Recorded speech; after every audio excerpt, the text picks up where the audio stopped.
రాజకీయ నాయకుడిగా నేను సారా అంటే మాత్రం అందరూ ట్రోల్ చేస్తారు. మళ్ళీ సినిమా యాక్టర్లు వాళ్ళు గ్లాసులు పట్టుకుంటే హీరోలు, ఒక రాజకీయ నాయకుడిగా గ్లాసులు పట్టుకుంటే మేము జీరోనా? మేము తాగమని చెప్తున్నామా? మీరే కదా సినిమాలలో డ్రింక్స్ పట్టుకొని ఒకడేమో బాటిల్ ఇట్లా తిప్పుతారు, ఒకడేమో ఇట్లా తాగుతాడు. ఖుషి మూవీ చూసినాం మొన్న, దాంట్లో పవన్ కళ్యాణ్ ఆలీ ఉంటాడు. ఆలీ ఇట్లా ఇంటి ప్యాకెట్లు పెట్టుకొని, అది 2000 టైంలో అప్పుడు అరాక్ బ్యాండ్ మన తెలంగాణ ఏరియాలో ధూల్పేట నుంచి తెచ్చిందని చెప్పి మన ధూల్పేట వాళ్ళని చిన్న చూపుగా చూపించినారు. అంటే అక్కడ ప్యాకెట్లు దొరుకుతాయని చూపించినారు. పవన్ కళ్యాణ్ తాగుకుంటా తొక్కు నాకుతాడు. మళ్ళీ ఇదేం కల్చరు? నేనేం నెగిటివ్ చెప్తలేను పవన్ కళ్యాణ్ గురించి, అది మూవీలాగా చూడాలి. కానీ యూత్ ఏం చూస్తారు, అరే మా యాక్టర్ ఇంకో గుడంబా తాగుతాడు, అది ఎక్కడ దొరుకుతుంది అని పోయి ధూల్పేట పోతామంటారు. అదైతే కరెక్టు. ఒక రాజకీయ నాయకుడిగా నేను సారా అంటే మాత్రము అరుగో కాంగ్రెస్ ఎమ్మెల్యే సారా తాగమంటు, నేను తాగమని చెప్తలేను. నేను ఇప్పటికి చెప్తున్నా తాగొద్దంటున్నాను. అదే బాలకృష్ణ మామాయికి పెగ్గులా అంటే పప్పులలో మామాయికి పెగ్గులా అని 1, 2, 3 పెగ్గులు తాగుతున్నారు. మళ్ళీ అది మన సెన్సార్ బోర్డు ఇవన్నీ బ్యాన్ చేయాలి కదా. మళ్ళీ అసలు మూవీస్లలో డ్రింక్స్ తాగేదే చూపించొద్దు. మందు బాబులం అంటే రోడ్ల మీద డీజేలు పెట్టుకుని మందు బాబులం డ్యాన్సులు వేస్తుడు. అంటే సినిమా యాక్టర్లు వాళ్ళు తాగుతానేమో కరెక్ట్, మేము మా జీవితం అంతా మా పిల్లలతో కూడా మేము స్పెండ్ చేయలేము. వాళ్ళు సినిమాలు తీస్తే వాళ్ళకి రెవెన్యూ వస్తుంది. మేము పబ్లిక్లోకి పోయి మా పిల్లల స్టడీస్ కూడా పేరెంట్ టీచర్స్ మీటింగ్ ఉంటే కూడా పోలేకపోతున్నాం. మేము డ్రగ్ యాక్టివిటీ జరిగేది సినీ, నేను తప్పంటున్నాను కానీ సినీ ఫీల్డ్ అనే జరుగుతుందని పబ్లిక్ మాట్లాడతారు, నేను కాదు. పబ్లిక్ అంటారు, రూమర్సా అని నిజమా తెలియదు. సో నేను ఏమన్నాను ఆ రోజు చిట్ చాట్లో కూడా, ఎవ్రీ 90 డేస్కి హెయిర్ టెస్టింగ్ ఉండాలి.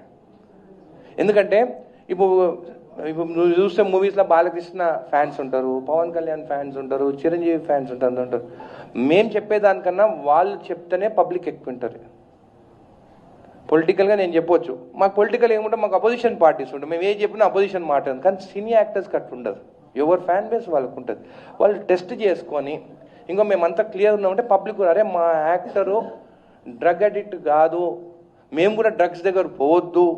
ఎందుకంటే ఇప్పుడు పవన్ కళ్యాణ్ 6 పాకెట్ ప్యాంట్ వేస్తే వాళ్ళు పోయి 6 పాకెట్ ప్యాంట్ కొనుక్కొని వచ్చుకుంటారు. చిరంజీవి స్టెప్ వేస్తే డ్యాన్స్ చేస్తే అందరు ఆ స్టెప్స్ నేర్చుకుంటారు. సో ఒకటి వాళ్ళ ఆదర్శంగా ఉంది. సినీ ఫీల్డ్ అందరూ నేను రిక్వెస్ట్ చేస్తున్నాను, మీరు అందరూ టెస్ట్ చేసుకోండి. నేను కూడా టెస్ట్ చేసుకున్నాను, నా దగ్గర రిపోర్ట్ ఉంది.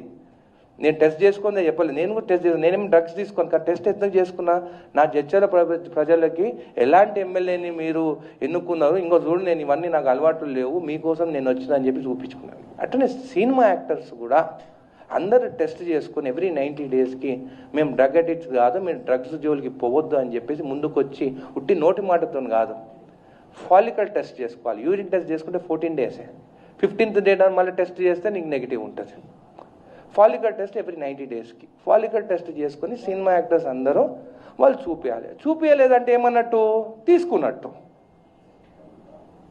కాబట్టి అందరు యాక్టర్స్ చెక్ చేసుకొని టెస్ట్ చేయించి మీరు ప్రజల ముందు ఎవ్రీ 90 డేస్కి చూపించండి. అట్లా రూల్స్ రావాలి. ఇండియాలో ఈ రూల్ లేదు కానీ ఒక రూల్ తీసుకురావాలి. ఎవ్రీ 90 డేస్కి సినిమా యాక్టర్స్ అందరు టెస్ట్ చేసుకొని రిపోర్ట్స్ సబ్మిట్ చేయాలి బోర్డుకి. సబ్మిట్ చేస్తేనే వాళ్ళు మూవీస్ రిలీజ్ అయ్యేటప్పుడు రిలీజ్ చేయాలి. అప్పుడు చూడండి డ్రగ్స్ ఎందుకు కంట్రోల్ కాదు. ఈరోజు పైసా పే తమాషా దేక్ అన్నట్టుంది. ఎవరు పైసలు వేస్తే వాళ్ళ పనులు అవుతున్నాయి. పైసలు లేనోడు ఏ ఆఫీస్ పోయినా కానీ కూడా నేను నిజం చెప్తున్నాను, ఇది 10 సార్లు తిరగాల్సి వస్తుంది.